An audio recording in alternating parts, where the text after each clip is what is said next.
Hello students, welcome to Magnet Brains. मैं Rupali Verma. Magnet brains आपको 100% free education देता है और साथ ही आपके टेस्ट हो, एग्जाम हो, कोई भी आपके इंटरनल एग्जाम हो, बोर्ड एग्जाम हो, सभी का आपको प्रिपरेशन जो कराता है वो भी 100% फ्री कराता है। तो जब यहाँ पर आपको सारे एग्जाम्स आपको फ्री कराए जा रहे हैं, सारी प्रिपरेशन आपको फ्री मिल रही है, आपको कहीं पे भी कोई टॉपिक हो, कोई भी डाउट हो, सबके सोल्यूशन आपको 100% फ्री मिल रहे हैं। तो इसका लाभ उठाइए और हमारे साथ बने रहिए। तो आते हैं आज के वीडियो पर। आज का वीडियो है हमारा class 9th Hindi course B का magnet bay sample paper solution for your final examination paper number 1। तो कोर्स बी का आज हम मैग्नेट बे सैंपल पेपर करा रहे हैं हिंदी का। तो बहुत ही सावधानी से करेंगे। अच्छा, पेपर आज हम शुरू करा रहे हैं तो कुछ बेसिक चीज़ें हैं जो हम आपको बता दें। सैम्पल पेपर जितने भी आपको सिर्फ हिंदी में ही नहीं किसी भी सब्जेक्ट्स में कराए जा रहे हैं, अभी तक काफ़ी कराए जा चुके हैं, आप लोग इससे अच्छी तरीके से वाकिफ़ हो चुके हैं। तो इसको कराए जाने के कई कारण होते हैं। तो वो कारण क्या है? पहली चीज़, आपको यहाँ पर जो प्रैक्टिस कराई जाती है इसमें आपका रिवीजन होता चलता है। आप इसे रिटन तौर पर अगर आप सॉल्व करोगे तो इसके तो और भी फ़ायदे हैं। आपकी स्पीड बनती है, आपकी राइटिंग अच्छी होती है, आपके मिस्टेक सुधरते हैं, आप एग्ज़ाम पैटर्न से हैबिचुअल होते हैं। तो इसलिए जब भी आपसे किसी भी सब्जेक्ट का, हिंदी का ही नहीं, किसी भी सब्जेक्ट का सैम्पल पेपर आप कर रहे हो, उसको लिटरली लिख कर सॉल्व करो। बहुत ज़रूरी है, क्योंकि आपके फाइनल एग्ज़ाम रिटन होंगे, ओरल नहीं। आप ओरली पढ़ तो लोगे, लेकिन जब तक आप उसको लिखोगे नहीं, आपको अपनी गलती कहीं समझ में नहीं आएगी। तो लिखने की आदत बहुत अच्छे से डालिए। ये अभी से डालनी ज़रूरी है, क्योंकि आगे आपके पास चीज़ें बढ़ेंगी और जैसे जैसे आपके आगे चीज़ें बढ़ेंगी, आपके पास टाइम उतना ही, जो 3 घंटे का समय आपको अभी मिल रहा है, क्लास 10th में भी आपको 3 घंटे का ही समय मिलेगा, लेकिन चीज़ें बढ़ चुकी होंगी, है ना। तो स्पीड का बनाना विद राइटिंग विदाउट मिस्टेक बहुत ज़रूरी है। तो शुरू करें पेपर नंबर 1। सबसे पहले हमारे पास आ रहा है कुछ सामान्य निर्देश। समय है 3 घंटे का और आपके पूर्णांक है, यानी कि मैक्सिमम मार्क्स है 80 मार्क्स, यानी कि टोटल 80 मार्क्स का ये हमारा पूरा पेपर है। और 20 मार्क्स आपको तो पता है कि टीचर्स आपके पूरे ईयरली एवल्यूशन पे देते हैं कि आपने क्या क्या चीज़ एवेल्युएशन करेंगे आपके पूरे ईयर का, उसके हिसाब से आपको 20 मार्क्स मिलेंगे। चलिए, ये प्रश्न पत्र 2 खंडों में विभाजित है, खंड आ खंड बा, सभी प्रश्न अनिवार्य हैं। 2 खंड हैं, खंड आ खंड बा, और सारे ही प्रश्न करने हैं, कोई भी एक प्रश्न छोड़ना नहीं है। खंड आ में वस्तुपरक प्रश्न है, खंड बा में वर्णनात्मक प्रश्न है, यानी कि खंड आ जो है वो आपका टोटल बहुविकल्पीय आधारित प्रश्न रहेंगे। जितने प्रश्न हैं सब ही बहुविकल्पीय रहेंगे। जहां कहीं कुछ आपके सामने विकल्प है वो क्वेश्चन में लिखा होगा। खंड बा आपका वर्णनात्मक यानी कि सब्जेक्टिव है, आपको सारे आंसर डिटेल में करने हैं और हर प्रश्न के साथ विकल्प मौजूद रहेगा आपका। यथासंभव प्रत्येक खंड के प्रश्नों के उत्तर क्रम में लिखिए, यानी कि आपको जो भी क्वेश्चन नंबर 1 से लेकर एंड तक सभी सीक्वेंस में काम करना है, क्रम से काम करना है। क्वेश्चन नंबर 1 2 3 4 5, ठीक है। ये भी नहीं कि आपने पहले क्वेश्चन नंबर 13 कर दिया, फिर 10 कर दिया, फिर 2 कर दिया, फिर 11 कर दिया, ये काम नहीं करेगा। सीक्वेंस में काम करिए, 1 2 3 4, ठीक है। फिर आते हैं, उत्तर संक्षिप्त तथा क्रमिक होना चाहिए और साथ ही दी गई शब्द सीमा का यथासंभव अनुपालन होना चाहिए। आपको जो शब्द सीमा दी गई है उसी के अंदर आपको काम करना है। जो भी प्रश्न पूछा गया है उसका संक्षिप्त उत्तर देना है और क्रमिक होना चाहिए। क्रमिक का मतलब है, कभी कभी एक प्रश्न में 2 2 3 3 चीजें पूछ ली जाती हैं, तो अब उसमें जो पहले पूछा गया उसका आंसर पहले देंगे, फिर दूसरा पूछा गया उसका दूसरा आंसर देंगे, तीसरा प्रश्न है तो तीसरा आंसर देंगे। एक ही प्रश्न में कभी कभी 3 प्रश्न होते हैं, उनका आंसर हमेशा आपको क्रमिक देना है। फिर आते हैं, इसके अतिरिक्त आवश्यकता अनुसार प्रत्येक खंड और प्रश्न के साथ यथोचित निर्देश दिए गए हैं। हर किसी के अंदर जो है निर्देश हैं, उनको आपको पढ़ना है। चलिए देखिए क्या है। सबसे पहले खंड आ में हमारे पास आ रहा है अपठित गद्यांश। पहले प्रश्न में इस गद्यांश को हमें अच्छे से पढ़ना है और इस पर आधारित हमको वो 5 प्रश्नों के उत्तर देने हैं। अच्छा, गद्यांश को लेकर एक चीज हम आपको शॉर्ट बता दें, इसको करने का कोई भी शॉर्ट फॉर्म नहीं है, कोई इजी मेथड नहीं है। ये सिर्फ 2 तरीके से ही सॉल्व किया जाता है। पहला है कंसंट्रेशन, बहुत कंसंट्रेशन के साथ आप गद्यांश को पढ़ेंगे, और दूसरा है जितनी आप प्रैक्टिस करेंगे आपके लिए आंसर खोजना उतना आसान हो जाएगा, क्योंकि गद्यांश कहीं से भी पूछे जा सकते हैं। इसलिए हम बोलें कि इसका ये तरीका है, उसका वो तरीका है, आप ऐसे कर लो, इसके कोई तरीके नहीं होते। सिर्फ ये है कि जितने कॉन्सेंट्रेशन के साथ आप गद्यांश को पढ़ेंगे उतने ही जल्दी आप आंसर्स निकाल लेंगे। तो चलिए क्या देखिए, शाहजहां जब मुगल सम्राट हुआ तब उसने निश्चय किया कि राज्य की राजधानी आगरा से पुराने स्थान दिल्ली पर स्थानांतरित की जाए, क्योंकि आगरा की गर्मी से वह परेशान था। उसने यमुना नदी के दाहिने किनारे जहां सलीमगढ़ था, शाहजहानाबाद नामक नगर की नींव डाली। वह अपने रहने के लिए परकोटे के भीतर एक विशाल भवन बनवाना चाहता था। सन 1638 ईस्वी में उसने लाल रंग का प्रसिद्ध विशाल लाल किला बनवाना प्रारंभ किया, जिसके निर्माण में लगभग 10 साल लगे और सन 1648 में वहां राजधानी आई। इस किले के भीतर शाहबुर्ज, रंग महल, मुमताज महल, दीवाने आम, दीवाने खास, शाह मंडल आदि इमारतें बनवाई गई, जिनकी देखरेख स्वयं शाहजहां ने की। दिल्ली का लाल किला 3100 फुट लंबा और 1650 फीट चौड़ा है और उत्तर से दक्षिण तक फैला हुआ है। जमीन की ओर इसकी दीवार अत्यंत मोटी और विशाल है। तो ये जो लाल किला बनवाया गया दिल्ली का, ये उसके बारे में है। अब देखिए क्या है, मुगल साम्राज्य की राजधानी को शाहजहां ने कहां स्थानांतरित किया? आगरा से दिल्ली, दिल्ली से आगरा, आगरा से बंगाल या बंगाल से आगरा। तो वो कहां स्थानांतरित किया उसने? आगरा से दिल्ली को स्थानांतरित किया। यमुना नदी के किनारे शाहजहां द्वारा किसकी नींव डाली गई? लाल किला, सिकंदरा, शाहजहानाबाद या इनमें से कोई नहीं। तो उसने जो डाली वो थी नींव शाहजहानाबाद की।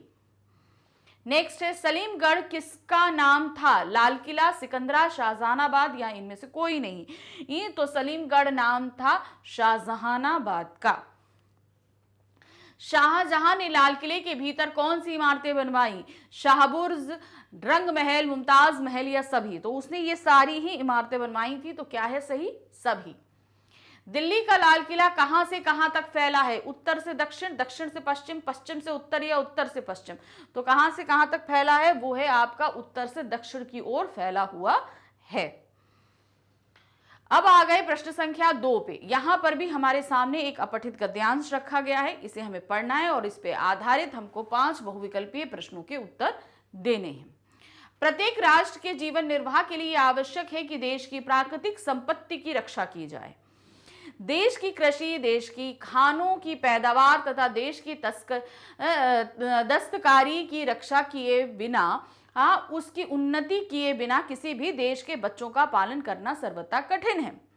हमें यह स्मरण रखना चाहिए कि राष्ट्रीय उन्नति के लिए देश की प्राकृतिक संपत्ति को बढ़ाने की अपेक्षा देश की मानसिक और नैतिक संपत्ति को बढ़ाना अधिक आवश्यक है।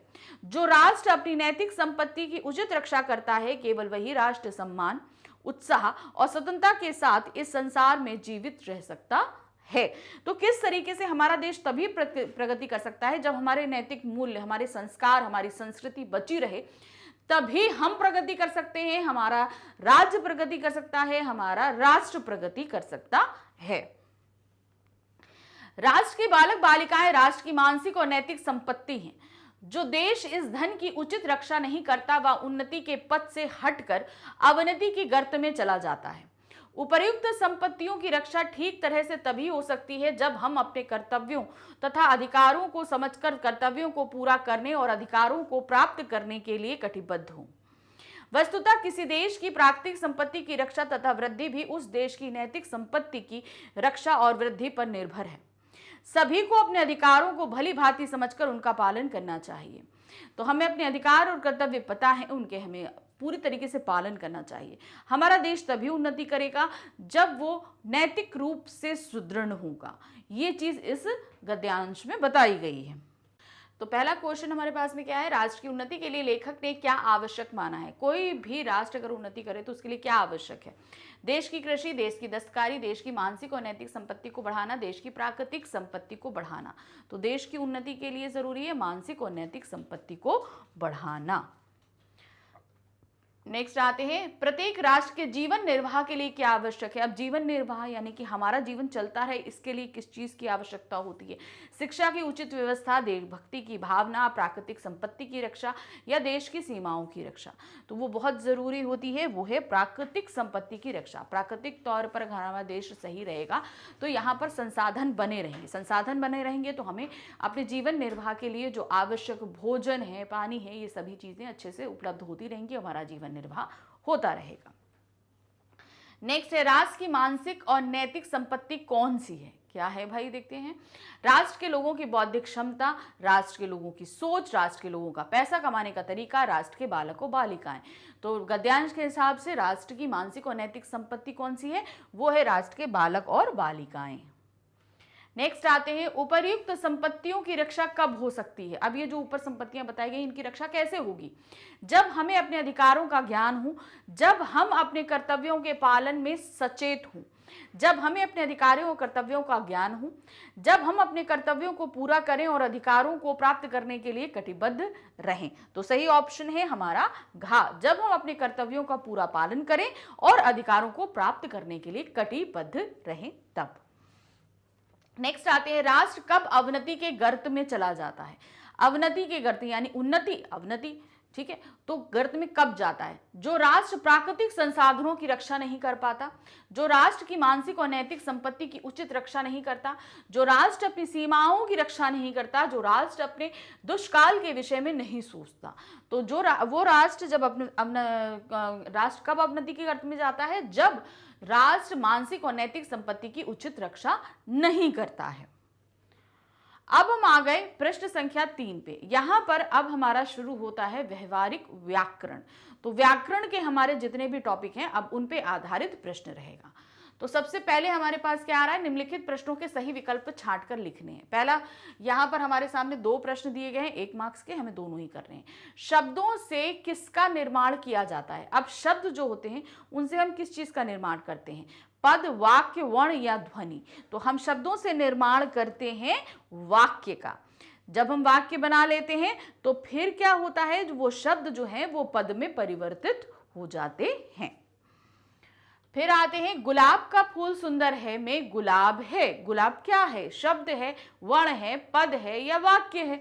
अब ये एक वाक्य है, अब वाक्य में ही गुलाब दिया हुआ है, तो ये गुलाब क्या हुआ? ये शब्द ना होकर क्या हो जाता है? पद हो जाता है, क्योंकि शब्द तब तक है जब तक ये स्वतंत्र है, लेकिन जैसे ही उसे हम वाक्य में प्रयुक्त करते हैं वो पद बन जाता है। तो इस समय गुलाब क्या है?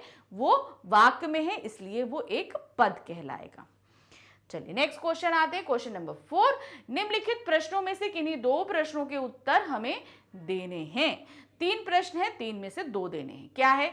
अनुस्वार चिन्ह के उचित प्रयोग वाला शब्द है। अब यहां पर 2 देने हैं तो 2 मार्क्स का ही रहेगा, यानी 1 मार्क्स ईच। तो क्या है? अनुस्वार चिन्ह के उचित प्रयोग वाला शब्द है। अब यहां पर आपको बताना है जो एकदम सही है, तो वो हमारा अनुस्वार शब्द आपको पता है ना क्या होता है?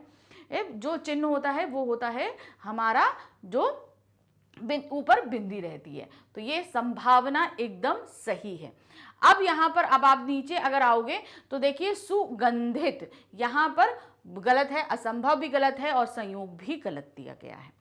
नेक्स्ट आते हैं, अनुनासिक चिन्ह के उचित प्रयोग वाला शब्द है। अनुनासिक क्या होता है? हमारा चंद्रबिंदी, उसको हम अनुनासिक बोलते हैं। तो देखिए यहां पर क्या है? जो सही शब्द है वो है हमारा वस्तुएं। ठीक, अब आते हैं, अनुनासिक चिन्ह के उचित प्रयोग वाला शब्द नहीं है। अब अनुनासिक क्या होता है? हमारा चंद्रबिंदी, महंगाई, आंच, सिंहासन और कारवां। तो जो प्रयोग वाला शब्द नहीं है वो है हमारा सिंहासन, क्योंकि ये तो अनुस्वार शब्द है ना। चलिए नेक्स्ट आते हैं, निम्नलिखित प्रश्नों में से किन्हीं 4 प्रश्नों के उत्तर दीजिए। यहां पर अब हमारे सामने उपसर्ग प्रत्यय पर आधारित है, तो किन्हीं 4 प्रश्नों के उत्तर, 5 प्रश्न पूछे गए हैं, 4 देना है और ये हमारे 4 मार्क्स के रहेंगे। क्या है? संपूर्ण शब्द में उचित उपसर्ग क्या है? संपूर्ण, तो सम जो है वो हमारा क्या है? उपसर्ग है। ध्यान दीजिए यहां पर ये संपूर्ण शब्द है ना, ये देखिए यहां आया ये सम प्लस पूर्ण, ये आ रहा है। अब इसको हम कैसे लिखेंगे? सम मां आधा है तो मां लिख दिया, और ये हो गया हमारा पूर्ण, हो गया संपूर्ण। देखिए इस तरीके से, तो ये हमारा बन गया। चलिए नेक्स्ट आते हैं, बनावट शब्द में उचित प्रत्यय है। प्रत्यय कहां लगता है? शब्द के बाद लगता है। बन यहाँ देखिए बन हमारा मूल शब्द है और बड़ा आ से अवट, ये हो जाएगा आवट। तो क्या नाम सही हुआ? बन प्लस आवट बनावट। तो आवट हमारा उचित प्रत्यय है। नेक्स्ट आते हैं, सामाजिक शब्द में मूल शब्द व प्रत्यय है। अब सामाजिक, तो यहां पर अब ध्यान दीजिए, ये सामाजिक है तो इसमें क्या आएगा? समाज। क्या है? समाज प्लस इक, क्योंकि ये ई जो है ना यहां पर छोटी की मात्रा लग जाती है और का यहां आ जाता है, तो ये बन जाता है सामाजिक। तो सही हमारा ऑप्शन क्या है? वो है गा, समाज प्लस इक सामाजिक। नेक्स्ट आते हैं, वैज्ञानिक शब्द में उचित प्रत्यय है विज्ञान प्लस इक, वैज्ञानिक। तो यहां पर क्या है? यहां पर इक शब्द जो है वो हमारा उचित प्रत्यय है। नंबर 5 है, पंडिताई में उचित प्रत्यय है पंडित प्लस आई। यहां पर पंडित, पंडित मूल शब्द है और बड़ा आ और ई हमारा क्या हो गया? वो प्रत्यय हो गया। तो क्या हो गया? प्रत्यय है हमारा आई। अब नेक्स्ट हम आते हैं, हमारी स्वर संधि पर आधारित हमारे सामने 4 प्रश्न दिए हैं, किन्हीं 3 प्रश्नों को हमें यहां पर करना है। तो देखिए क्या है, महोदय ए में कौन सी संधि है? अब यहां पर संधि ध्यान दीजिए कौन सा दिया है? औ प्लस आ, ठीक है, महोदय। तो यहां पर क्या होगा? महा प्लस औदय, ठीक है। अब यहां पर आप देख रहे हो ये आ और ओ ये दोनों आपस में मिल रहे हैं, तो इसलिए यहां पर हमारी कौन सी संधि हो रही है? वो है हमारी वृद्धि संधि। चलिए नेक्स्ट आते हैं प्रश्न संख्या 2। ये क्या है? स्वच्छ। स्वच्छ में कौन संधि है? ध्यान दीजिएगा क्या है यहां पर? सु प्लस अच्छ होता है। देखिए सु प्लस अच्छ, ये होता है स्वच्छ, ठीक है। अब यहां छोटा ऊ और आ मिल रहा है तो उससे क्या बन गया? वा बन गया। अब ये इतने से तो आप पहचान गए होंगे कौन सी संधि है। जहां पे छोटा ऊ और आ मिलकर वा बनता है वो संधि हमारी होती है यण संधि। नेक्स्ट आते हैं नंबर 3, वृद्धि संधि का उदाहरण नहीं है। वृद्धि संधि में आपका हमेशा क्या बनता है? ओ या औ का हमारा आ से या बड़े आ से मिलन होता है, ठीक है।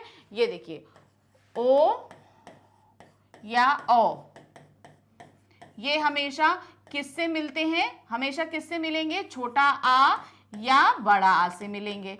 उसी तरह ए या ए हमारा किससे मिलता है? छोटा आ और बड़ा आ से मिलता है, तब हमारा क्या बनता है? वृद्धि संधि बनती है। लेकिन आप इसमें अगर सारे ऑप्शंस देखेंगे तो इसमें कोई भी ऐसी संधि नहीं बन रही है, इसलिए यहां पर कोई भी उदाहरण वृद्धि संधि का नहीं है, ठीक है। तो आप देख रहे हैं वृद्धि संधि का उदाहरण नहीं है, वो सभी नहीं है। चलिए अब नेक्स्ट आते हैं, इत्यादि में संधि है। यहां पर क्या होगा? इति प्लस आदि। क्या हो रहा है हमारा यहां पर? इति प्लस आदि। इति प्लस आदि होता है हमारा इत्यादि। तो यहां पर छोटी ई और आ मिल रहा है। क्या मिल रहा है? छोटी ई और आ। इससे ये हमारे किसका निर्माण हुआ है? या का। तो यहां पर कौन सी संधि हुई? वो संधि है हमारी यण संधि, ठीक। चलिए नेक्स्ट आते हैं। अब हम आ गए, निम्नलिखित में से किन्हीं 3 प्रश्नों के उत्तर दीजिए। क्या होगा यहां पर?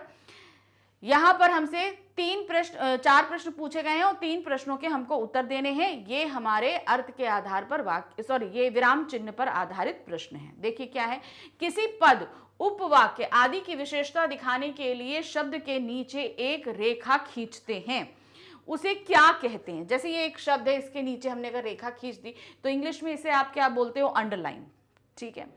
तो अब इसको विराम चिन्ह में एक्चुअली बोलते क्या है? उसको हम बोलते हैं अधोरेखा। क्या बोलेंगे इसको? अधोरेखा। नेक्स्ट आते हैं, ये चिन्ह, इस चिन्ह का नाम बताइए। जो चिन्ह लगा हुआ है ये चिन्ह किस चीज का नाम है? वो है प्रतिशत। आप किसी भी चीज का परसेंटेज का जो साइन लगाते हो उसको हिंदी में क्या बोलते हैं? प्रतिशत। नेक्स्ट आते हैं, निम्नलिखित में से निर्देशक चिन्ह कौन सा है, जहां पर हम निर्देश करते हैं वो चिन्ह कौन सा होता है, हमारा घा वाला चिन्ह हमारा निर्देशक चिन्ह है।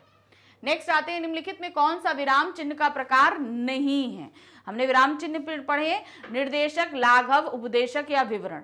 तो जो चिन्ह नहीं है वो है उपदेशक। ऐसा कोई भी चिन्ह विराम चिन्ह में नहीं आता है।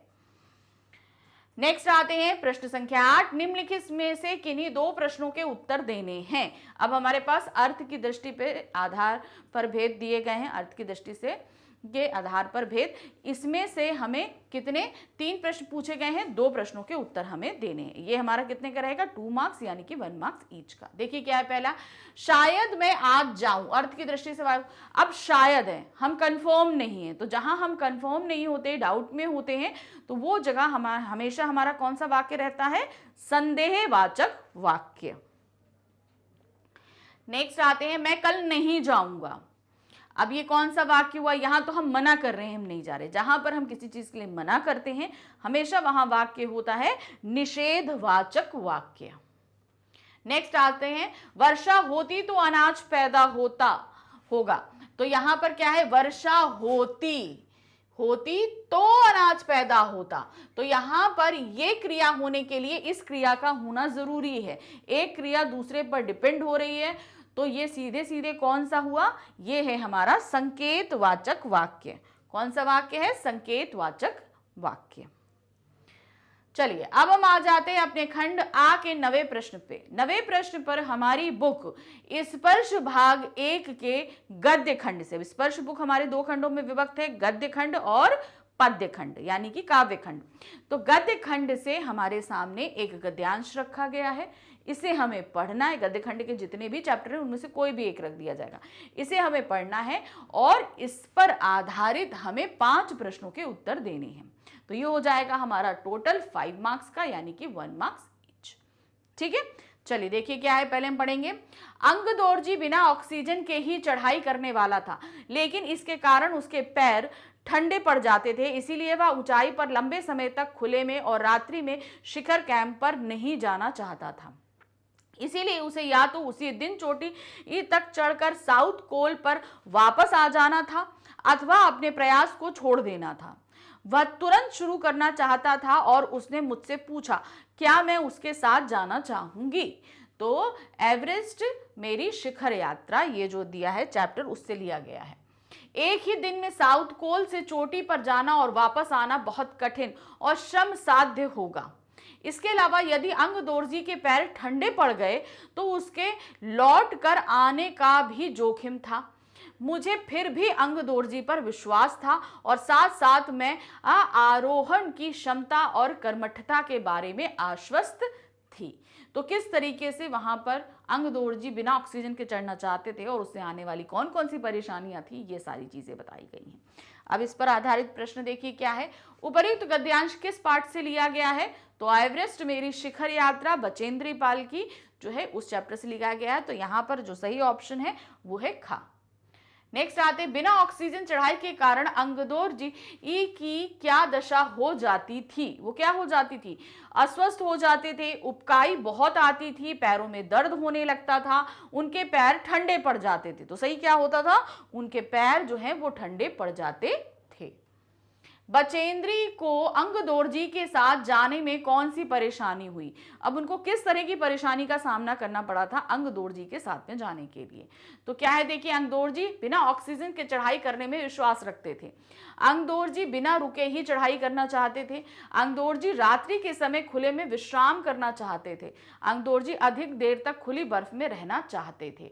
तो अब बचेंद्री को अंगदोर्जी के साथ जाने में कौन कौन सी परेशानी ये हुई, वो परेशानी थी अंगदोर्जी बिना ऑक्सीजन के चढ़ाई करने में विश्वास रखते थे कि भाई आपको अगर मेरे साथ चढ़ाई करनी है तो आपको ऑक्सीजन नहीं लगानी है, तो बिना ऑक्सीजन के आपको चढ़ाई करनी है। अब बचेंद्री के लिए ये चीज़ डिफिकल्ट थी क्योंकि भाई अंगदोर्जी पहाड़ी थे तो उनके लिए इजी था कि वो ये काम कर ले, लेकिन बचेंद्री के लिए ये आसान काम नहीं था। तो उन्हें ऊंचाई में ऑक्सीजन का सहारा लेना पड़ेगा, तो ये उनको परेशानी का सामना करना पड़ा था। जान का जोखिम होने पर भी वह आश्वस्त क्यों थी, किस लिए, उनको था कि अगर हम बिना ऑक्सीजन के चढ़ेंगे तो शायद जान का जोखिम होगा, लेकिन तब भी वो आश्वस्त थी कि नहीं हम कर लेंगे। ऐसा क्यों था, क्योंकि उन्हें अंगदोर्जी पर विश्वास नहीं था, क्योंकि उन्हें अंगदोर्जी के अस्वस्थ होने का अंदेशा था, क्योंकि उसे अंगदोर्जी पर और अपनी आरोहण क्षमता पर विश्वास था, क्योंकि उसे अंगदोर्जी की कर्मठता पर विश्वास नहीं था। तो उन्हें क्यों ये आश्वस्त थी कि भाई हो जाएगा, क्योंकि ये उन्हें अंगदोर्जी और अपनी आरोहण क्षमता पे विश्वास था। आरोहण मतलब चढ़ने की, जो ट्रैकिंग की जो उनकी क्षमता थी, उस चीज पर उनको अच्छे से विश्वास था कि हम दोनों लोग कर लेंगे। विश्वास का विलोम क्या होगा? निश्वास, निविश्वास, अविश्वास या अश्वास? तो सही क्या है? विश्वास का विलोम होगा अविश्वास। अब हम आ गए प्रश्न संख्या 10 पे। यहां हमारे गद्य खंड आधारित जितने भी पाठ हैं उन पर आधारित 2 प्रश्न पूछे जाएंगे। किसी भी चैप्टर से आपके सामने 2 प्रश्न आ सकते हैं, उन्हें हमें करना है और ये हमारे 2 मार्क्स का रहेगा, यानी कि 1 मार्क्स ईच। तो देखिए क्या है, एवरेस्ट पर चढ़ने वाली प्रथम भारतीय महिला कौन है? तो कौन थी? बचेंद्री पाल, सानिया मिर्जा, प्रतिभा पाटिल या मैरी कॉम? तो कौन थी वो थी बचेंद्री पाल। नेक्स्ट आते हैं, एवरेस्ट पर बचेंद्री पाल ने क्या देखा? चट्टान, शिखर, प्लूम या झरना? तो उन्होंने क्या देखा था? वो था प्लूम। अब हम आ जाते हैं काव्य खंड पर। अब हमारे पास जो है वो हमारी जो स्पर्श बुक का काव्य खंड है ना, उसमें से किसी भी आप चैप्टर से कुछ पद है, कुछ कविताएं हैं, जो भी आपका है उनमें से कुछ भी यहाँ पर पूछा जा सकता है और उस पर आधारित प्रश्न पूछे जाएंगे। ठीक है, 5 प्रश्न पूछे गए हैं, 5 ही प्रश्न के उत्तर हमें देने हैं। तो देखिए क्या है, अब कैसे छूटे राम नाम रट लागी, प्रभु जी तुम चंदन हम पानी, जाकी अंग अंग बास समानी, प्रभु जी तुम घन बन हम मोर, जैसे चितवन चंद चकोर, प्रभु जी तुम दीपक हम बाती, जाकी ज्योति बरे दिन राती, प्रभु जी तुम मोती हम दागा, जैसे सोनहि मिलित सुहागा, प्रभु जी तुम स्वामी हम दासा, ऐसी भक्ति करे रैदासा। तो रैदास जी से लिया गया है ये। तो किस तरीके से उन्होंने बताया है कि प्रभु राम के साथ उनका संबंध वैसे ही है जैसे धागे के साथ मोती का है, जैसे कि दीपक के साथ बाती का है, जैसे मोर का वन का है। तो मतलब ऐसा है जो ये दोनों एक दूसरे के बगैर नहीं रह सकते। रैदास राम की भक्ति में पूरी तरीके से मग्न हो चुके हैं। इस पर प्रश्न है, पहला प्रश्न है, जैसे चितवन चंद चकोरा पंक्ति का आश्रय क्या है? जैसे चितवन चंद चकोरा, तो यहाँ इसका पंक्ति के पीछे का भाग। तो अब यहाँ पर आपको एक चीज मैं बहुत क्लियर कर दूं, बहुत ध्यान से सुनिएगा। किसी पंक्ति का अर्थ और किसी पंक्ति का आश्रय, ये 2 चीजें अलग अलग होती हैं। अगर आपसे पूछा गया इस पंक्ति का तात्पर्य बताइए, तो उस पंक्ति का आप सीधे सीधे अर्थ बता दोगे कि ये अर्थ होता है। मगर आश्रय का तात्पर्य ये होता है कि इस पंक्ति को जो सामने रखा गया है, इसके पीछे कवि हमें बताना क्या चाह रहे हैं। अर्थ तो सीधे आए जैसे चितवन चंद चकोरा, या इसका तो सीधे सीधे अर्थ आ जाएगा, लेकिन इसके पीछे का उनका भाव क्या है, वो क्या चीज हमें समझाना चाह रहे हैं, वो चीज हमें बतानी है। तो देखिए क्या है, चांद आसमान की ओर टकटकी लगाकर देखता रहता है, आसमान में चारों दिशाओं में चकोर दिखाई देता है, चकोर पक्षी चंद्रमा की ओर टकटकी लगाए देखता रहता है, मोर चकोर दोनों बादल की ओर देखते हैं। तो यहां पर इस पंक्ति का जो आश्रय है वो है चकोर पक्षी चंद्रमा की ओर टकटकी लगाए देखता रहता है। अब चकोर पक्षी की प्यास जो है वो क्या कहते हैं, वो उसका जीवन उसकी चांदनी पर डिपेंड होता है। ठीक है, वो उसकी तरफ आकर्षित रहता है, तो उसका जीवन उसी पर निर्भर होता है। तो जिस तरीके से चकोर पक्षी जो है वो क्या कहते हैं चांदनी की बगैर, चंद्रमा के बगैर नहीं रह सकता, उसी प्रकार मैं भी आपके बगैर नहीं रह सकता हूं। नेक्स्ट आते हैं, कवि को किसकी लगन लग गई है? ईश्वर की, संतान की, पढ़ाई की या संसार की? तो उनको किसकी लगन लगी है? वो है ईश्वर की। यदि प्रभु चंदन है तो कवि है। कवि क्या है? घना वन, पानी, वर्षा या चकोर? तो चंदन के साथ किसको बताया गया है? वो है पानी, क्योंकि चंदन जो है तब तक जब तक पानी से नहीं मिलता तब तक वो अपने स्वरूप में नहीं आता, वो किसी इस्तेमाल में नहीं आ सकता। तो इसीलिए प्रभु चंदन है तो मैं पानी हूं। ठीक है, हम दोनों का मेल होगा तभी जो है वो कारगर है। कवि की भक्ति किस प्रकार की है? दास्य भाव, साख्य भाव, दैन्य भाव, विरह भावना से प्रेरित। तो यहां पर उन्होंने क्या है, मैं दासा, तो यहां पर सीधे सीधे क्या है, उनकी जो भक्ति है वो है दास्य भाव की, यानी कि वो प्रभु राम के दास बनना चाहते हैं। आखिरी पंक्ति में उन्होंने बोला ना मैं दासा, तो अर्थात मैं आपका दास बनना चाहता हूं, तो इसीलिए ये एक दास्य भाव है।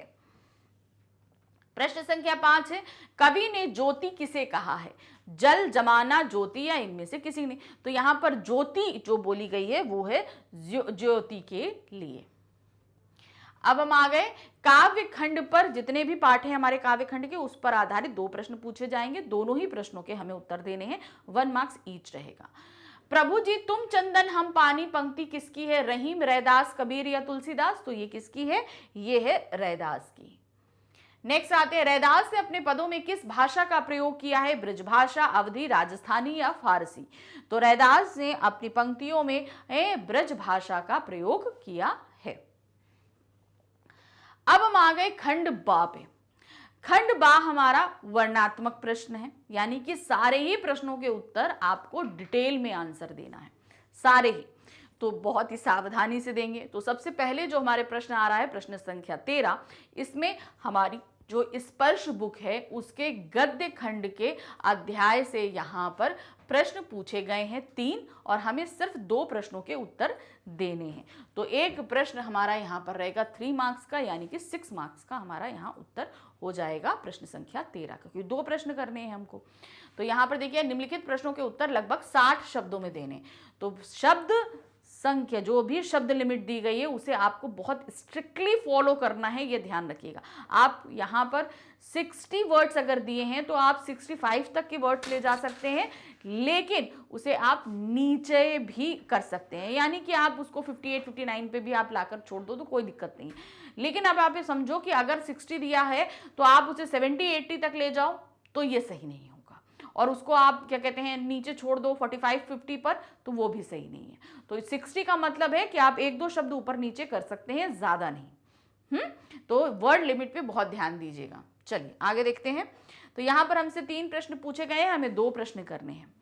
3 नंबर का हमारा एक प्रश्न रहेगा। पहला प्रश्न है, दुख का अधिकार कहानी में खरबूजे बेचने वाली के खरबूजे क्यों नहीं बिक रहे थे? क्योंकि कोई उन्हें खरीदना नहीं चाह रहा था, उसका बेटा मर गया था और सूतक लगा हुआ था। अब वो सूतक में जो है वो खरबूजे बेचने आ गई थी, तो कोई उसको बोल ले नहीं रहा था कि भाई ये शुभ नहीं है, इसलिए उसको लेना नहीं चाहते थे सभी। तो देखिए क्या है, फुटपाथ पर कुछ खरबूजे डलिया में और कुछ जमीन पर बिक्री के लिए रखे थे। खरबूजों के समीप एक अधेड़ महिला कपड़े से मुंह छिपाए सिर को घुटनों पर रख फफक फकक कर रो रही थी। इसके बेटे की मृत्यु के कारण लगे सूतक के कारण लोग इससे खरबूजे नहीं ले रहे थे। तो हमने बताया था ना, सूतक लग गया था इसलिए लोग उससे खरबूजे नहीं ले रहे थे। प्रश्न संख्या 2 है, एवरेस्ट की चोटी पर कौन सी समस्या खतरा बनकर खड़ी थी? क्या खतरा था? एवरेस्ट की चोटी शंकु के आकार की थी, जहां 2 व्यक्तियों के एक साथ खड़े होने की जगह नहीं थी। मतलब इतनी जगह थी कि वहां 2 लोग आपस में खड़े नहीं हो सकते, खाली एक ही खड़ा हो सकता था। हजारों मीटर सीधी ढलान पर फिसल जाने का डर था। चारों ओर हजारों मीटर लंबी सीधी ढलान थी। सुरक्षा का प्रश्न सामने था। उसने फावड़े से बर्फ की खुदाई कर अपने आप को सुरक्षित किया था। तो यहां पर उसने का तात्पर्य है बचेंद्री ने, क्योंकि जब उन्हें वहां पर झंडा लगाना था तो इसलिए वहां पर अपने लिए जगह बनानी थी। बिल्कुल नुकीली चोटी थी, तो जगह यानी कि एक व्यक्ति तो वहां पर खड़ा हो सके, इसकी जगह वहां पर जरूरी थी। तो ये समस्याएं वहां पर थी चोटी पे। नेक्स्ट आते हैं प्रश्न संख्या 3 में, लेखक ने अतिथि का स्वागत किस प्रकार किया? तुम अतिथि तुम कब जाओगे से था, तुम कब जाओगे अतिथि चैप्टर से लिया गया ये प्रश्न है। लेखक ने अतिथि का स्वागत एक स्नेह सी मुस्कुराहट के साथ किया। भाई आए थे तो बड़ी मुस्कुराहट के साथ किया। एक उच्च मध्यम वर्ग के परिवार के समान उसे डिनर लंच कराया तथा रात को सिनेमा भी दिखाने ले गया। उसकी आव भगत करने में लेखक ने कोई कसर नहीं छोड़ी थी। जितना लेखक के बस में था उससे ज्यादा लेखक ने अतिथि की खातिरदारी की थी। जितना वो कर सकते थे उससे ज्यादा उन्होंने खातिरदारी करी थी। अब हम आ गए काव्य खंड पे। प्रश्न संख्या 14 में हमारे पास में काव्य खंड के स्पर्श बुक के काव्य खंड पर आधारित जितने भी पाठ हैं उनमें से 3 प्रश्न पूछे जाएंगे। हमें सिर्फ 2 प्रश्न करने हैं, वो भी 60 शब्दों के अंदर। ये भी हमें 60 शब्दों में, तो एक प्रश्न हमारा हो जाएगा 3 मार्क्स का। ठीक है, चलिए देखिए क्या है पहला। कवि ने अपनी तुलना ईश्वर से किस प्रकार की है? रैदास जी किस तरीके से अपनी तुलना ईश्वर से कर रहे हैं? कवि अपने आराध्य को याद करते हुए उनसे अपनी तुलना करता है। उनका प्रभु हर तरह से श्रेष्ठ है तथा उनके मन में निवास करता है। हे प्रभु, आप चंदन, हम पानी हैं, आपकी सुगंध मेरे अंग अंग में बसी है। आप बादल हैं, मैं मोर हूं, जैसे घटा आने पर मोर नाचता है। मेरा मन भी आपके स्मरण से नाच उठता है। जैसे चकोर प्रेम से चांद को देखता है, वैसे ही मैं आपको देखता हूं। प्रभु आप दीपक, तो मैं उसमें जलने वाली बाती हूं। तो उन्होंने जितने भी एग्जाम्पल्स दिए हैं उनको आप यहां पर लिखते हुए जाएंगे। नेक्स्ट क्वेश्चन, अच्छा अभी और है इसमें।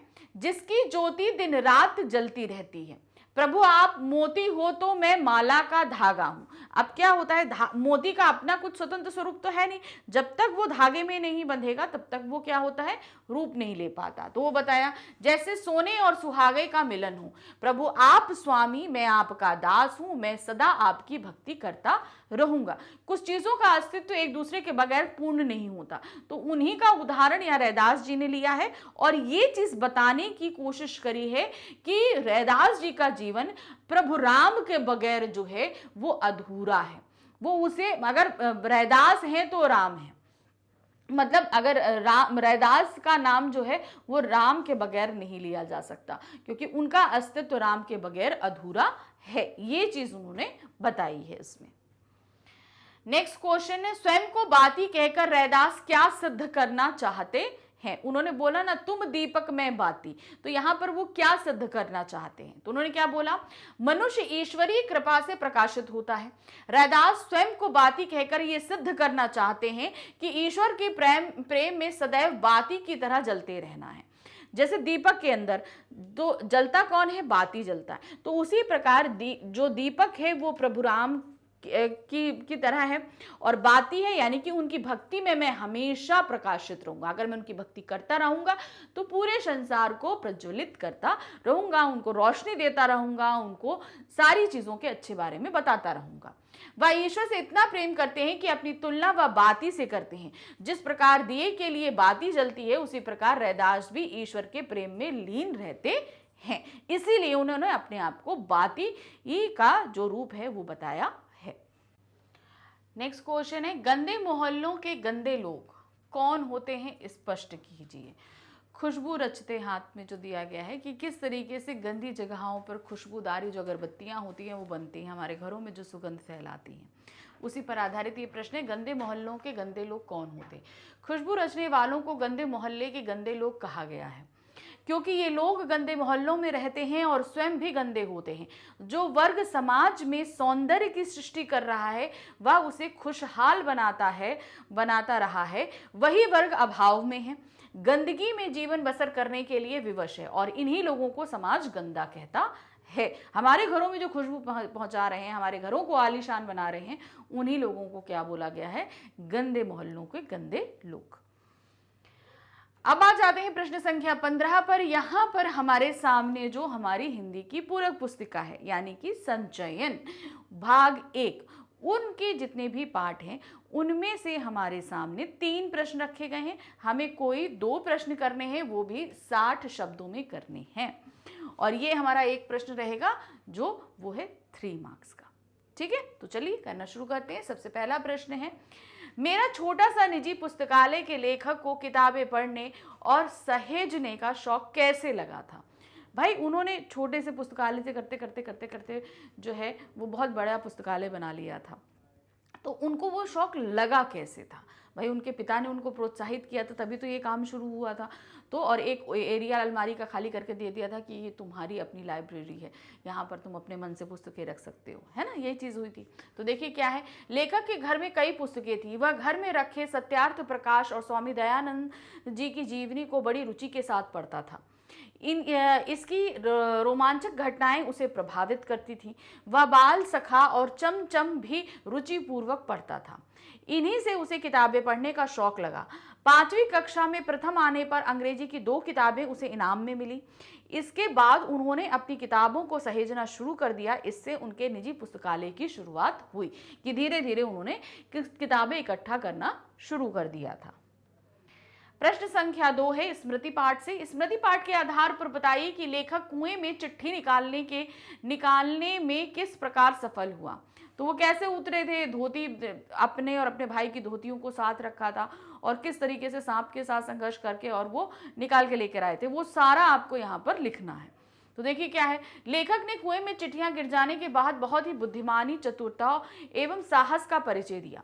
कठिन परिस्थिति में भी उसे हिम्मत नहीं हारी। कुएं में जहरीला सांप होने के बावजूद वह साहस पूर्ण युक्ति से अपने पास मौजूद सभी धोतियों को आपस में बांधता है ताकि वह नीचे तक चली जाए।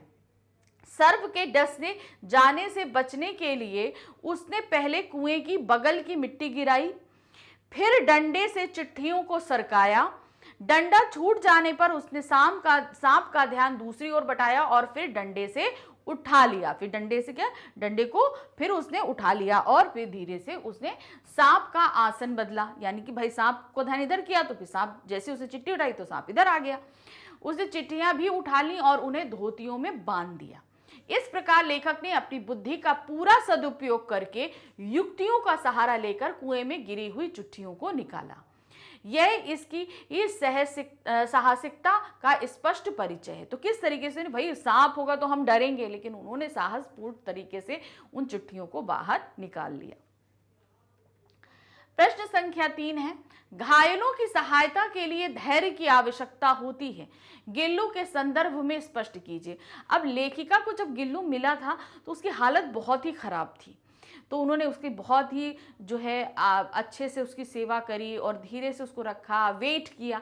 मतलब धैर्यता का मतलब होता है कितने पेशेंस के साथ अब वो काम कर सकते हो। और वो एकदम छोटा सा था तो उसकी देखभाल भी उतनी ही मुश्किल थी, लेकिन लेखिका ने ये काम किया था। ये हम पाठ में हमने पढ़ा था, तो वही चीज़ हमें देनी है। देखिए, लेखिका को गिल्लू निश्चेष्ट अवस्था में गमले की संधि में मिला था। उसके शरीर पर कौवों के चोंच के जख्म थे। लेखिका ने उसे उठाया और धैर्यपूर्वक उसके घावों को साफ किया और मरहम लगाया। उन्होंने रुई की बत्ती बनाकर उसे दूध भी पिलाने की कोशिश करी। उन्होंने बड़े धैर्य के साथ रात दिन उसकी सेवा की।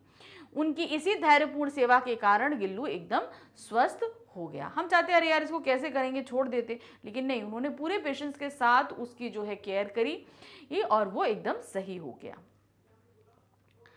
अब हम आ जाते हैं अपने प्रश्न संख्या 16 से। तो प्रश्न संख्या 16 से हमारा लेखन कार्य शुरू होता है।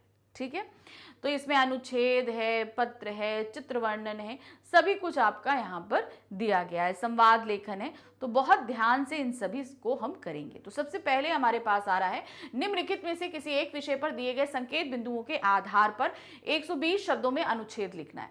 तो ध्यान रखिए, यहाँ पर हमारे सामने 3 ऑप्शंस दिए गए हैं, खाली एक हमें अनुच्छेद करना है, वो भी 120 शब्दों में इसको हमें लिखना है। वर्ड लिमिट हमें हर जगह डिसाइडेड है, बहुत ध्यान से करना है। और जो भी आप एक अनुच्छेद करोगे वो हमारा रहेगा 6 मार्क्स का। ठीक है, तो चलिए सबसे पहले शुरू करते हैं। पहला ऑप्शन हमारे पास है नर हो ना निराश करो मन को। ये एक सूक्ति है, इसी पर हमें ये पूरा अनुच्छेद लिखना है। क्या है? विपरीत परिस्थितियों में निराश ना होना। दूसरा है मानव के गुण और तीसरा है कर्मशील मानव का हताश ना होकर गलतियों से सबक लेना। तो ये संकेत बिंदु आपको इसलिए दिए गए हैं कि आप जो इस अनुच्छेद में लिखने वाले हो उसमें आप क्या क्या लिखोगे, सिर्फ इन्हीं पॉइंट्स के बेसिस पे आप लिखेंगे। इसे एज अ हेडिंग कहीं इस्तेमाल मत करिएगा। ठीक है, तो ये सूक्ति को हमें इन 3 पॉइंट्स के आधार पर पूरा डिस्क्राइब करना है। देखिए, अब यहाँ पर 3 ऑप्शंस हमारे सामने अनुच्छेद के दिए गए, तो जो भी आप ऑप्ट करेंगे उसे मिडिल टॉप हेडिंग में दे देंगे, क्योंकि एग्जामिनर को पता होना चाहिए कि आपने कौन सा ऑप्ट किया है। तो उसे अच्छे से ऊपर हाईलाइट कर दीजिए कि हाँ, हमने ये चीज, ये वाली टॉपिक का हम अनुच्छेद नीचे लिख रहे हैं। तो देखिए क्या, नर हो ना निराश करो मन को, पंक्ति मानव को यही प्रेरणा देती है कि तुम मनुष्य हो, केवल तुम ही कर्मशील, बुद्धिमान तथा चिंतनशील प्राणी हो। भाई यहाँ पर बहुत सारे प्राणी हैं, आप जानते हैं ना, बहुत तरह तरह के प्राणी हैं, लेकिन मनुष्य ही एक ऐसा प्राणी है जो बुद्धिमान है, चिंता कर सकता है और कर्मशील है। तो देखिए क्या है, यदि कभी परिस्थितियों में तुम्हें अपना लक्ष्य प्राप्त करने में बाधा पहुंचाई तथा कठिनाइयों ने तुम्हारा मार्ग अवरुद्ध कर दिया, तो हमें निराशा की कौन सी बात है। अगर कोई भी परेशानी आ जाती है तो हमें निराश नहीं होना है। जीवन में सफलता, असफलता, हानि, लाभ, जय, पराजय, आशा, निराशा तो धूप झांव की तरह आती जाती रहती है। यदि एक बार लक्ष्य प्राप्ति में असमर्थ हो गए तो इसमें थक कर बैठने से काम नहीं चलेगा। अब क्या होगा, मान लीजिए हम कोई काम कर रहे हैं, उसमें किसी तरह की कोई प्रॉब्लम आ गई, तो हमने कहा नहीं ठीक है, अब हम नहीं करेंगे इस काम को। क्यों भाई? अरे जो भी प्रॉब्लम आई है उसका सोल्यूशन निकालिए और उसको अपने रास्ते से हटाइए और अपना काम आगे बढ़ाइए। आपको ये करना, निराश होकर आपको नहीं बैठना है। निराशा मानव का गुण नहीं है। मानव का गुण है उत्साह एवं आत्मविश्वास। हर व्यक्ति में परमात्मा का अंश है। अपने बुद्धि बल के सहारे तुम क्या कुछ प्राप्त नहीं कर सकते। कालांतर में भी प्रकृति प्रकोपों, महामारियों तथा विरोधी शक्तियों ने मानव प्रगति का मार्ग अवरुद्ध करने का प्रयास किया है। बहुत सारी जो है प्राकृतिक, भूकंप आए, आपके भूस्खलन हुए, बाढ़ आई, ज्वालामुखी फटे, ऐसे बहुत सी ऐसी प्राकृतिक आपदाएं आई, कितनी महामारियां फैली, कितने बाहरी देशों ने आक्रमण किया, लेकिन हमने हर एक चीज से पार पाके अपने जीवन को आगे निकाला है। तो परिस्थितियां एक से एक बुरी होती हैं, लेकिन हम आगे बढ़ते रहते हैं। अवरुद्ध करने का प्रयास किया तो क्या वह हार मानकर बैठा रहा? क्या उसने अपनी दृढ़ता और साहस का परिचय देकर सफलता प्राप्त नहीं की? मनुष्य का निराश या हताश होकर बैठ जाना उसकी क्षमताओं, योग्यताओं तथा आत्मविश्वास का अपमान है। अतः मानव को चाहिए कि निराशा और उदासी को अपने पास ना फटकने दे और कर्मशील बनकर मानव नाम को सार्थक बनाए। तो मतलब हमें बैठना नहीं है और हम जो हम मानव हैं इसकी सार्थकता को बनाए रखें। आज मानव ने वैज्ञानिक क्षेत्र में आशातीत प्रगति की है, किंतु ये सफलताएं अनायास ही नहीं मिली हैं। हमने हर क्षेत्र में बहुत ही ज्यादा जो है वो ग्रोथ ली है। तो ये नहीं कि ये एक बैक मिली, हमने धीरे धीरे प्रयास किया है। जितने हडल्स आए, यानी कि जितनी प्रॉब्लम्स आई, उन सभी को हमने जो है उनका सोल्यूशन निकाला, उन्हें हटाया और हम आगे बढ़े।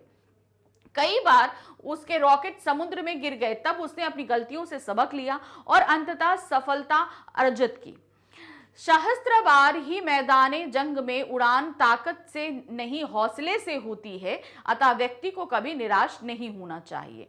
तो क्या है, हम अगर कुछ हैं तो हम मैदान में चलेंगे। जैसे मान लीजिए कि कोई बहुत बड़ा योद्धा है, तो उसकी जो क्वालिटीज हैं क्या है, वो किसमें, युद्ध में ही समझ में आएंगे। अगर वो घर में बैठा रहेगा तो क्या उसके स्किल्स हमें समझ में आएंगे?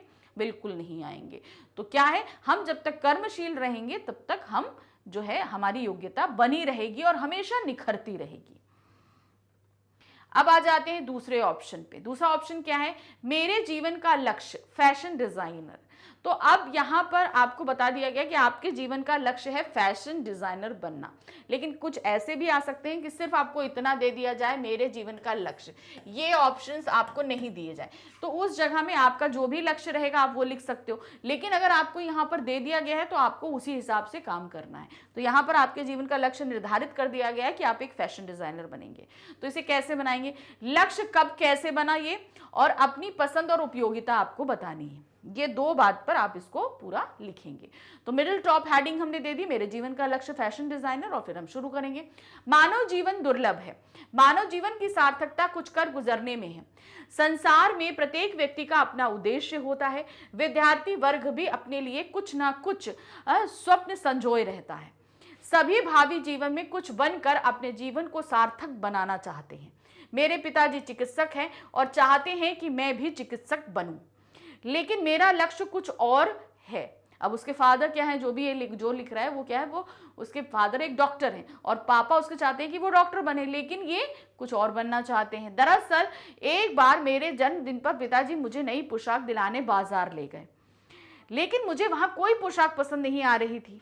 मनपसंद पोशाक के लिए हमें कई दुकानों पर भटकना पड़ा। तब मैंने सोचा कि मैं उच्च शिक्षा प्राप्त कर फैशन डिजाइनर बनूंगा ताकि मनपसंद पोशाक पहन सकूं।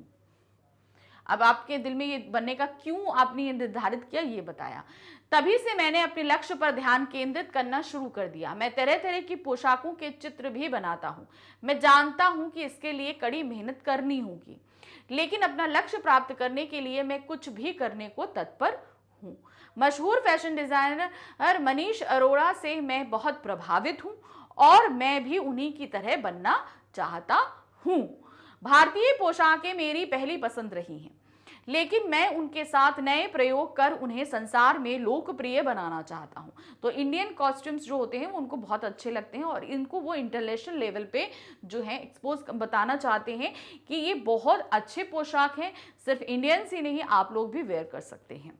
मैं फैशन डिजाइनर बनकर हर वर्ग के लोगों के लिए अलग अलग तरह की पोशाक डिजाइन करना चाहता हूं, ताकि जो लोग विदेशी डिजाइनरों द्वारा बनाई महंगी पोशाकें नहीं खरीद पाते वे भी अपने फैशन के शौक को पूरा कर सकें। ईश्वर से प्रार्थना है कि इस लक्ष्य पूर्ति में मेरी सहायता करें। तो आपने जो चीज डिसाइड करी हुई है उसे आप ईश्वर से कामना कर रहे हैं कि मैं ऐसा कर सकूं, ये आपने कर दिया।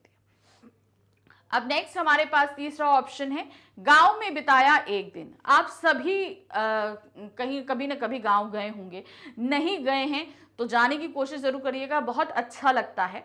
और अगर नहीं गए हैं तो इसके बारे में पढ़िए ताकि आप इस तरह का कोई अनुच्छेद लिख सकें, और अगर आप गए हैं तो अपने अनुभवों को यहाँ लिख सकते हैं। तो जब आपने गांव में एक दिन बिताया तो आपको कैसा लगा, इसे आपको 3 बिंदुओं के आधार पर बताना है। क्या है बिंदु? कब और कहाँ आप गांव गए, आपका अनुभव क्या रहा और उस गांव की विशेष बात क्या रही जो आपको इतना प्रभावित करी। तो देखिए मिडिल टॉप हेडिंग हमने दे दिया, गांव में बिताया एक दिन। तो यहाँ पर इस तरह की शैली हमेशा आत्मपरक रहेगी जहां पर आप मैं करके लिखना शुरू करेंगे। देखिए क्या है, गांव शब्द सुनते ही हमारा मन गांव में हरियाली से भरे प्रदूषण मुक्त वातावरण में जाने को मचल उठता है। ऐसा ही एक अवसर मुझे तब प्राप्त हुआ जब पिताजी को गांव की जमीन के सिलसिले में गांव जाना पड़ा। मैं भी एक दिन के लिए उनके साथ गांव गया। मेरे गांव का नाम अलावाम है, लेकिन बोलने की सुविधा के लिए लोगों ने इसे अलामा क्योंकि ये थोड़ा डिफिकल्ट है तो लोगों ने इसको क्या लग दिया, अलामा बना दिया। यह बिहार के नालंदा जिले में बसा 3-4 हजार आबादी वाला एक छोटा सा गांव है। हम बस द्वारा गांव पहुंचे। घर पहुंचने के लिए पिताजी ने एक तांगा किया। हम गांव के कच्चे रास्तों पर बाजार से होते हुए तांगे की सवारी का मजा लेते हुए घर पहुंचे। सब हमसे मिलकर बहुत प्रसन्न हुए। हाथ मुंह धुलाकर दादी ने पानी पिलाया। कुएं के पानी की उस मिठास के आगे मुझे शहरों का मिनरल वाटर भी फीका जान पड़ा। नाश्ता कर पिताजी दादाजी के साथ कार्य में व्यस्त हो गए। तब मैं अपने चचेरे भाई अंशु के साथ गांव में घूमने निकला। अंशु ने अपने मित्रों को भी बुलाया। हम सब पहले आम के बाग में गए। वहां हमने कुछ ताजे आम तोड़कर खाए। फिर पास की नहर पर गए। वहां के ठंडे पानी में हमने खूब मस्ती की। कुछ ही देर में मैं सबके साथ घुल मिल गया। दोपहर को हम थक कर घर पहुंचे। खाना खाकर कुछ देर विश्राम करने के बाद अंशु के मित्र मुझे पतंगबाजी के लिए बुलाने आ गए। उन सब के साथ मिलकर पतंग उड़ाने में मुझे बहुत मजा आया। वहां की साफ और ताजी हवा ने मुझे सुकून का एहसास हुआ। दूर तक फैले हरे भरे खेत और पक्षियों की चहचहाट से मन प्रसन्न हो गया। रात में सब लोगों के बिस्तर छत पर लगाए गए। चांदनी रात में तारों को देखने का बहुत आनंद आया। देर रात तक सब लोग बातें करते रहे। दादी और पिताजी के बचपन की बहुत सारी बातें भी बताई। अगले दिन मैं पिताजी के साथ वापस लौटा। तब मैं गांव में बिताए उस एक दिन की ढेर सारी यादें भी अपने साथ ले आया था।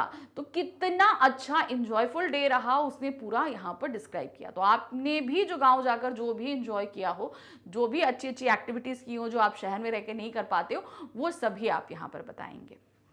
तो इस तरीके से हमारे तीनों अनुच्छेद खत्म हो गए। अब हम आ गए प्रश्न संख्या 17 पर। यहाँ पर हमारे सामने एक पत्र है, ये एक अनौपचारिक पत्र है। देखिए क्या है, अपनी कक्षा में प्रथम स्थान पाने की शुभ सूचना अपने मामा जी को पत्र द्वारा दीजिए। अब आप अपने रिलेटिव को लिख रहे हो तो ये एक अनौपचारिक पत्र होता है। इस पत्र में हम सबसे पहले क्या लिखते हैं, हम लिखते हैं अपना एड्रेस। ठीक है, तो देखिए यहां पर क्या है, 22 कीर्ति नगर नागपुर, दिनांक डालेंगे 10 जून 2000, आदरणीय मामा जी सादर प्रणाम, क्योंकि भाई हमसे बड़े हैं तो भाई प्रणाम करके ही हम शुरू करेंगे ना। फिर है, आपको यह जानकर हार्दिक प्रसन्नता का अनुभव होगा कि इस वर्ष के परीक्षा फल में मैंने कक्षा में प्रथम स्थान प्राप्त किया। यह सब माताजी, पिताजी तथा आपके आशीर्वाद का परिणाम है। अब आपको अपना वादा पूरा करना पड़ेगा। ग्रीष्मावकाश में मैं आपके पास आऊंगा और मेरा उपहार तैयार रखें। मामा जी ने कुछ गिफ्ट देने का बात की होगी, तो वही चीज, अब उसने फर्स्ट आए हैं तो उसने बोला कि अब आपको अपना वादा पूरा करना पड़ेगा और मेरे लिए गिफ्ट लाना पड़ेगा। मामा जी को सादर मामी जी को सादर नमस्कार, आपका प्रिय भांजा सौरभ शर्मा। तो सौरभ शर्मा की जगह आप अपना नाम डालेंगे और डेट हमेशा वही डालेंगे जिस डेट को आप लेटर लिख रहे हो। मतलब आपका एग्जाम मान लीजिए जिस भी डेट को है वही डेट आपकी लेटर पर पड़ेगी। ध्यान रखिए, कभी भी अपने नाम की जगह आबासा नहीं लिखिएगा, डेट की जगह कभी भी क्रॉस क्रॉस क्रॉस मत लगाइएगा। जो डेट है, जो सन है, जो मंथ है, वही आप हमेशा डालेंगे। इसकी आप आदत डाल लो। डेट अभी मतलब अभी आप 9th में हो, 10th में जाओगे, 11th 12th, कभी भी कोई भी पत्र लिखोगे हमेशा डेट वही पड़ेगी जिस डेट को आप लेटर लिख रहे हो। नेम आप सिर्फ एक कंडीशन में अपना नहीं लिखोगे, जब क्वेश्चन में आपका नाम बाउंड कर दिया जाता है कि मान लीजिए आपका नाम सौरभ शर्मा है और आप अपने मामा जी को पत्र लिख रहे हो, तो उस कंडीशन में आपका नाम कुछ भी रहे सौरभ ही रहेगा। लेकिन अगर प्रश्न में ऐसा कुछ नहीं दिया गया है तब आप अपना नाम लिख सकते हैं। अब आ जाते हैं प्रश्न संख्या 18 में। यहां एक चित्र वर्णन किया गया है, तो ध्यान से देखिए क्या है। नीचे दिए गए चित्र को ध्यान से देखिए और चित्र को आधार बनाकर उसका परिचय देते हुए कोई लेख, घटना अथवा कहानी लिखिए जिसका सीधा व स्पष्ट संबंध चित्र से होना चाहिए। अब चित्र वर्णन में क्या करते हैं, जो भी एक चित्र है इस पे आधारित ही हमें कोई एक लेख लिखना है, कहानी लिखनी है। ये नहीं कि हम यहाँ पे लिख देंगे 5 बच्चे हैं, किताबें लेके जा रहे हैं, ड्रेस पहने, ऐसा नहीं। हमें इस पे हमें कोई भी एक कहानी बनानी है, ठीक है, या कोई लेख लिख देना है। इस तरीके से आपको करना है। तो देखिए कैसे करोगे आप। प्रस्तुत चित्र में कुछ बच्चे दिखाई दे रहे हैं। सबसे पहले तुम चित्र में बताएंगे ना क्या है, जो विद्यालय परिधान में होने के कारण विद्यार्थी होने का आभास दे रहे हैं। देखने में ये प्राथमिक स्तर के विद्यार्थी प्रतीत हो रहे हैं। ये बच्चे हमारे देश के निर्धन परिवार के लग रहे हैं, क्योंकि सभी क्या है, थोड़ा सा जो लग रहा है कि परिवार से थोड़ा आर्थिक स्थिति उनकी कमजोर है। ये सभी बच्चे बैग और टैबलेट लेकर विद्यालय जा रहे हैं। सभी प्रसन्न दिख रहे हैं। वर्तमान समय में साक्षरता का महत्व बढ़ गया है। बच्चों की शिक्षा के प्रति सरकार सचेत है। भारत सरकार ने शिक्षा के अधिकार कानून में 6 से 14 वर्ष के सभी बच्चों के लिए शिक्षा को निःशुल्क और अनिवार्य कर दिया है। सरकार बच्चों को पाठशाला तक लाने के लिए स्कूल चलो जैसे अभियान चलाती है तथा विद्यालय में उन्हें भोजन यानी कि मिड डे मील देने की व्यवस्था की है। लड़कियों के लिए भी सरकार बेटी बचाओ बेटी पढ़ाओ, कन्या विद्याधन जैसी योजनाएं लाकर उन्हें शिक्षित करने का प्रयास कर रही है। तो यहाँ हम एक लेख लिख रहे हैं इस चित्र वर्णन पर। प्रस्तुत चित्र में लड़कियां दिखाई दे रही हैं, जिससे लगता है कि लोगों में बालिका शिक्षा के प्रति जागृति आई है। बच्चे देश का भविष्य होते हैं, उनके विकास के लिए आवश्यक है कि उनमें शिक्षा का प्रचार प्रसार किया जाए, विशेष रूप से लड़कियों में।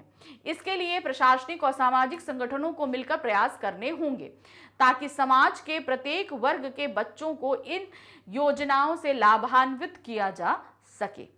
शिक्षा के महत्व को समझाते हुए हमें निर्धन व असहाय वर्ग के अशिक्षित बच्चों को विद्यालय से जोड़कर उनके विकास में सहायक बनना होगा। तभी हम इस निरक्षरता के कलंक को धो पाने में समर्थ होंगे। किसी ने सही कहा है। तो अब आपको अगर कुछ लाइंस याद हैं तो आप लिख सकते हो, नहीं तो आप ऐसे भी एंड कर सकते हो। तो क्या है, यदि पढ़ा लिखा हो हर इंसान तभी होगा देश महान। तो इस तरीके से चित्र में हमें जो जो दिख रहा था उसके आधार पर हमने कुछ जानकारियों को शेयर करते हुए एक लेख यहां पर बना दिया। चलिए अब आगे प्रश्न संख्या 19 पे। 19 में देखिए क्या दिया हुआ है। यहां पर हमारे सामने संवाद है, ठीक है, हमें संवाद लिखना है। समाज में लड़कियों की सुरक्षा को लेकर सवाल उठ रहे हैं। आत्म सुरक्षा की सीख देते हुए एक मां और बेटी का संवाद 100 शब्दों में लिखिए। यहां पर जिसे आप करेंगे तो ये हमारा 5 मार्क्स का रहेगा। संवाद की का मैटर आप समझ गए क्या है, एक माँ और बेटी के बीच में बात हो रही है, वो है समाज में लड़कियों की सुरक्षा को लेकर। तो देखिए कैसे लिखेंगे, सबसे पहले माँ और बेटी। माँ क्या है, लड़कियों को अपनी सुरक्षा के प्रति खुद ही जागरूक रहना चाहिए। बेटी क्या बोलती है, हाँ माँ आप ठीक कह रही हैं, आजकल हमारे कॉलेज में आत्मरक्षा करने के संबंध में शिविर लगाकर जानकारी दी जा रही है कि मतलब लोगों को क्या क्या चीजें देखनी, क्योंकि आजकल क्राइम बहुत हद तक बढ़ चुका है, खास तौर से महिलाओं की तरफ में। तो उसके लेकर हम कैसे सतर्क रहें, इसकी जानकारी कॉलेजेस में, स्कूल्स में, सभी जगह दी जाती है। माँ कैसी जानकारी, अब माँ भी पूछती है भाई कैसी जानकारी दी जा रही है, तो बेटी बोलती है शारीरिक हिंसा से बचाव के दाव पेच व शरीर को चुस्त दुरुस्त रखने के ये व्यायाम सिखाते हैं, अचानक हुए आक्रमण से बचाव व आक्रमण करने के तरीके बताते हैं कि मतलब किस तरीके से अगर आप पर कोई अटैक करता है तो आप बच सकते हो, और कोई अगर आपको परेशान कर रहा है तो आप किस तरीके से अटैक करोगे। माँ अच्छा यह सब तो लड़कियों को अवश्य सिखाना चाहिए। बेटी हमारे कॉलेज की अधिकतर लड़कियां अपनी आत्मरक्षा के तरीके सीख चुकी हैं, यानी कि वहां भी ये शिविर लगते हैं और लड़कियां इसका लाभ उठा रही हैं और सीख रही हैं।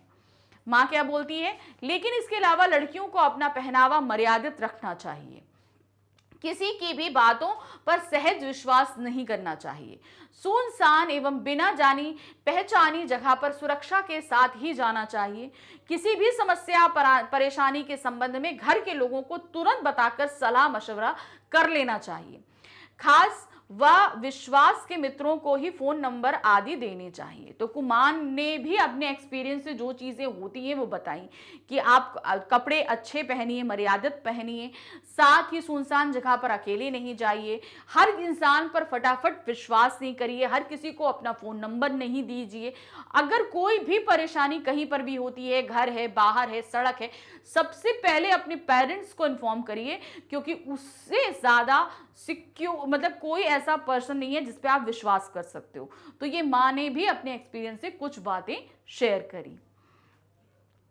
अब आ जाते हैं अथवा करके, हमारे पास दूसरा संवाद है, मतलब 2 संवाद के टॉपिक दिए गए हैं, दोनों में से आप कोई भी एक कर सकते हो। दूसरा टॉपिक देखिए क्या है, दुनिया में भुखमरी और कुपोषण विषय पर अपने मित्र के साथ संवाद 100 शब्दों में लिखिए। दुनिया में भुखमरी और कुपोषण, आपको पता है ना, भूख से मरने वालों की संख्या, और कुपोषण यानी कि अच्छा पोषण ना मिलने के कारण बच्चों में ठीक से डेवलपमेंट नहीं होता, तो वो कंडीशन होती है कुपोषण की। तो ये दुनिया में ये सारी चीजें जो बढ़ रही हैं, इस पर आधारित आपको अपने फ्रेंड के साथ जो है वो बात करनी है, वो ही संवाद आपको यहाँ पर लिखना है। तो देखिए क्या है, हमने यहाँ पर 2 मित्रों के नाम दे दिए, रमेश और नरेश। देखिए क्या है, रमेश आओ नरेश बैठो, तुम्हें पता है हमारे देश में भुखमरी और कुपोषण बच्चों का बचपन छीन रहा है। नरेश रमेश अपना देश ही क्या, दुनिया में बहुत से ऐसे देश हैं, खासकर अफ्रीकी देश, जो इस समस्या का सामना कर रहे हैं। तो आप अगर एक ग्राफ देखोगे इस कुपोषण और भुखमरी पे, तो अफ्रीका में इसका परसेंटेज सबसे हाई है। रमेश हाँ हमारे देश में कई प्रदेशों में यह समस्या है, भुखमरी असल में कुपोषण का मूल कारण है। हाँ कहीं कहीं धनाभाव के कारण 2 वक्त का खाना नसीब नहीं है, और कहीं प्राकृतिक आपदाओं से सब नष्ट हो गया है, इसीलिए खाना नसीब नहीं है। तो लोगों के पास आर्थिक तंगी है तो खाना नहीं है, कहीं प्राकृतिक आपदाएं हैं तो खाना नहीं है, कहीं लोगों का विस्थापन है तो खाना नहीं है, ऐसी बहुत सारी कंडीशन है कि लोगों को ठीक से खाना मुहैया नहीं हो पाता है। नरेश बिल्कुल ठीक कह रहे हो रमेश, भुखमरी ही कुपोषण का कारण है, कहीं कहीं पैदावार को अत्यधिक खादों एवं कीटनाशकों से जहरीला बनाकर कुपोषण की ओर ढकेल रहे हैं। अतः सारी दुनिया को जागरूक होकर अब भुखमरी और कुपोषण के खिलाफ जागरूक होना ही होगा। तो इस तरीके से दोनों के हमारे जो संवाद है वो पूरे हो गए, और इस संवाद के साथ ही हमारा जो है प्रश्न पत्र संख्या 1 कंप्लीट हुआ। तो अभी हम और भी सैंपल पेपर ऐसे आपके लिए लेकर आएंगे ताकि आपकी प्रैक्टिस अच्छे से हो जाए एग्जाम तक। तो ठीक है, फिर से मिलेंगे क्वेश्चन पेपर नंबर 2 के साथ में। Thank you for watching, bye bye.